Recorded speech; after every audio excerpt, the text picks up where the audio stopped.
Assalamualaikum warahmatullahi wabarakatuh. Halo semua, kami dari kelompok 9 ingin mempresentasikan aplikasi perpustakaan berbasis GUI, Java Swing, dan database MySQL.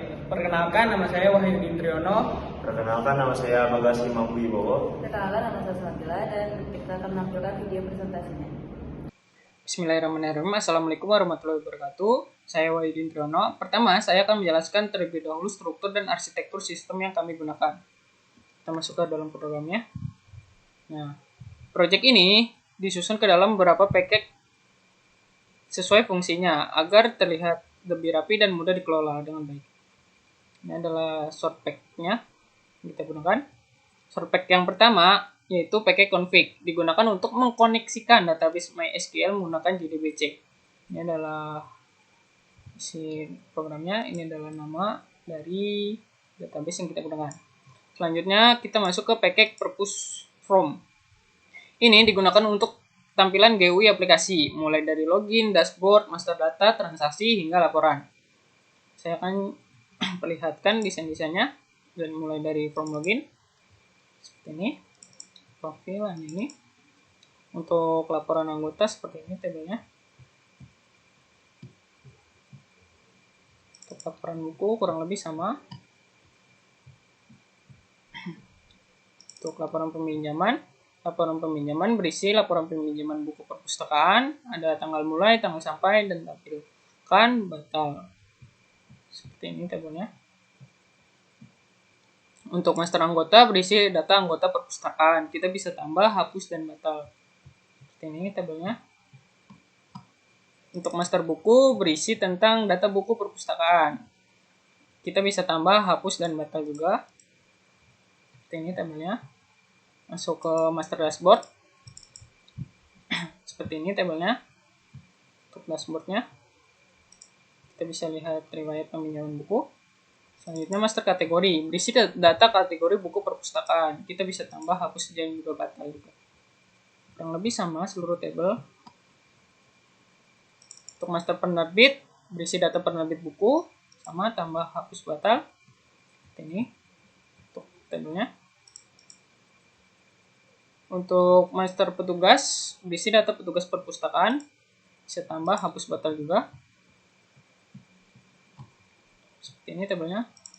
Untuk transaksi peminjaman, berisi data peminjaman buku perpustakaan.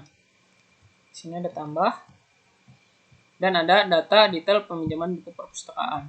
Untuk data detail.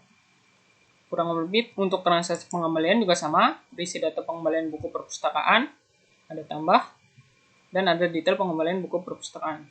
Seperti ini tabelnya. Selanjutnya kita masuk ke paket icon.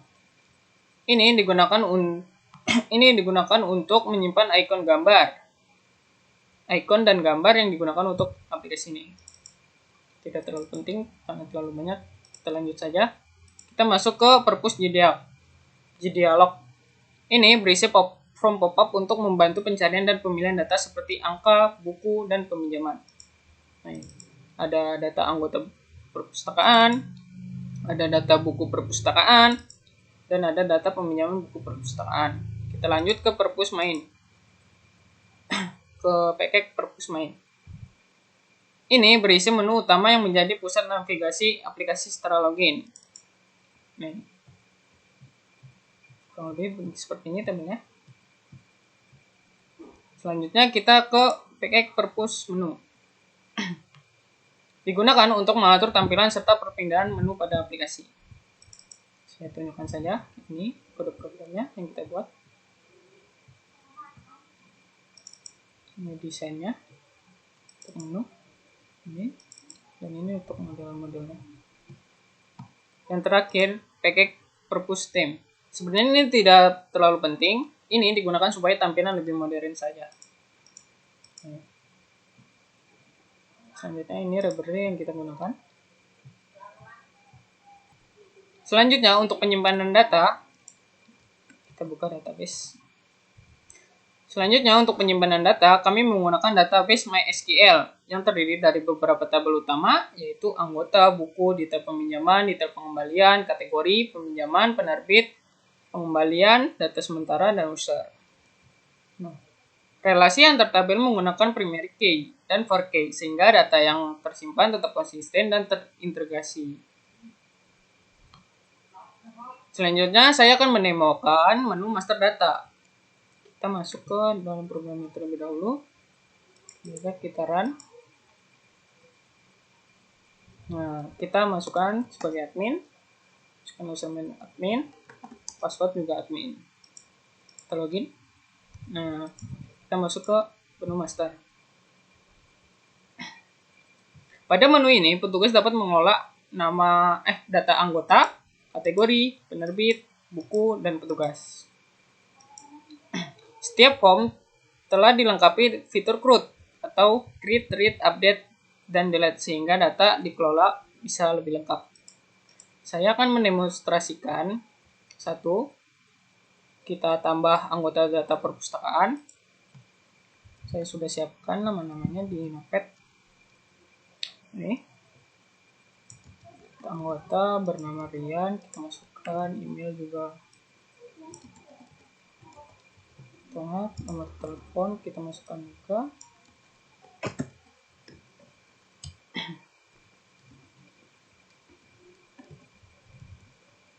Jenis kelamin kita masukkan, tanggal bergabung sudah otomatis. Lalu klik simpan. Nah, data berhasil ditambah. Nah, pilihan pertama. Nah, di sini kita juga bisa mengubah. Misal kita ingin mengubah nomor teleponnya atau emailnya. 91 misal. Rian Pratama 2 perbarui. Nah, data berhasil diperbarui. Kita juga bisa menghapus jika perlu dihapus. Selanjutnya kita masuk ke kategori. Saya akan tampilkan saja apa saja fiturnya.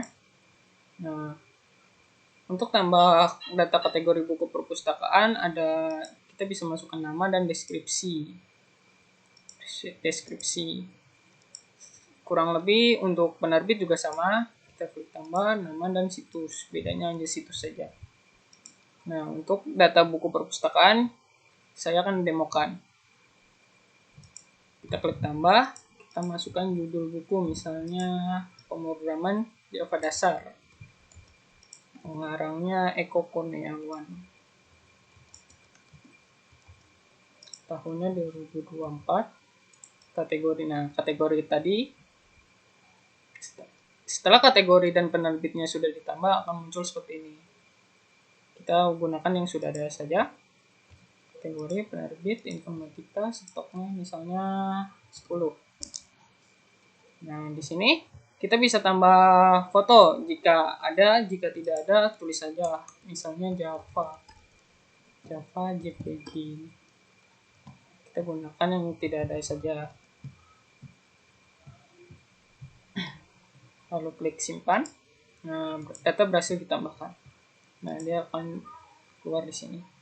Kita juga bisa mengubah. Misalnya kita ubah stok 5 stok jadi 8. Ini tanggalnya belum. Nah, Eko Kurniawan jadi ya-nya kita ganti. Sini juga harus tulis Java JPG. Misal kita perbarui, nah data berhasil diperbarui. Nah, kita juga bisa menghapus jika perlu dihapus. Kita saja. Selanjutnya untuk menu transaksi akan dijelaskan oleh rekan-rekan saya. Oke, selanjutnya di sini saya akan menjalankan transaksi peminjaman buku. Kita run dulu programnya di sini. Kita login sebagai admin. Oke, kita login. Nah, di sini kita masuk ke menu transaksi di bagian peminjaman. Kita tambah data untuk siapa yang mau meminjam. Oke, di sini misal si Aldo. Di sini dia mau minjam buku. Dia ternyata mau meminjam buku Bumi Manusia. Oke, jumlahnya dia minjam 1. Di sini kita tambah. Nah, ternyata si Aldo ini ditawari lagi mau nambah buku nggak untuk pinjamannya. Ternyata dia nggak mau. Ya udah, kita di no aja. Nah, di sini sudah tertera jumlahnya 1. Oh, ternyata si Aldo mau minjem lagi buat temennya, jadi 2. Kita sini 2. Habis itu kita ubah. Oke, data berhasil diperbarui. Dia udah berubah otomatis jadi 2. Lalu kita di sini kita simpan. Data berhasil disimpan. Kita cek di paling bawah. Aldo, ini dia. Buku pinjamannya jumlahnya 2, Bumi Manusia. Nah, di sini juga bisa kita langsung lihat laporannya peminjamannya. Kita tampilkan. Nah, di sini data sudah masuk Aldo. Nah, misal si Aldonya ngaret bayarnya, nanti akan dikenakan dendanya dia. Oke, selanjutnya kita ke bagian program yang menjalankannya. Dia dari sini sampai ke sini. Oke, sekian. Oke, selanjutnya adalah pengembalian.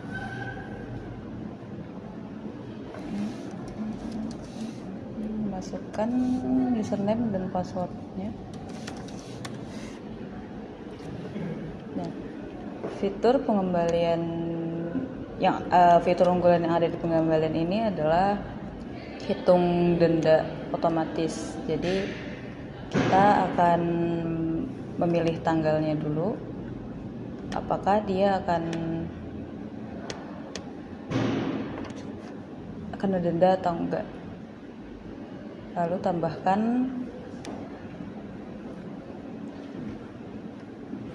anggota yang telah meminjam buku, dan di sini tidak ada denda yang terlihat karena tanggalnya sesuai.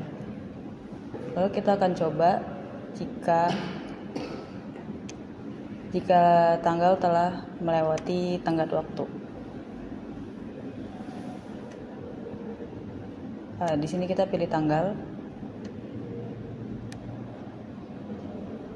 dan lihat apakah dia telah melewati tenggat waktu, dan ternyata di sini menunjukkan denda yang didapat. Selanjutnya, simpan dan data berhasil ditambahkan. Saya akan menunjukkan program ini berikut kode yang ada di program ini. Jadi petugas tidak perlu menghitung secara manual karena data telah tersimpan otomatis. Selanjutnya, kami juga menyediakan laporan peminjaman, anggota, dan buku. Kita lihat untuk anggota langsung tampil. Ini anggota-anggota, laporan anggota perpustakaan, dan ini laporan buku perpustakaan. Kurang lebih seperti itu. Untuk menghasilkan laporan peminjaman, untuk menghasilkan ini, saya menggunakan teknik inner join dan left join. Inner join untuk menggabungkan data anggota, buku, dan peminjaman. Left join untuk mengambil data pengembalian dan denda. Saya akan tunjukkan kode programnya. Di bagian perpuskom, laporan peminjaman. Ini adalah program yang mengatur supaya bisa menampilkan data tadi. Di sini. Inilah string SQL-nya untuk menampilkan hasil ini. Kita lanjut. Setelah seluruh transaksi berjalan, informasi penting akan ditampilkan dalam dashboard ini. Dashboard utama. Kita bisa lihat di sini ada riwayat peminjaman buku. Misalnya tadi yang sudah dibuat akan dikembalikan, nanti dia muncul di riwayat peminjaman buku, dan ini otomatis. Jadi misalkan tadi sudah melakukan pengembalian, di sini akan muncul 2. Kurang lebih seperti itu. Demikian presentasi proyek APP Perpus dari kelompok kami. Terima kasih atas perhatiannya.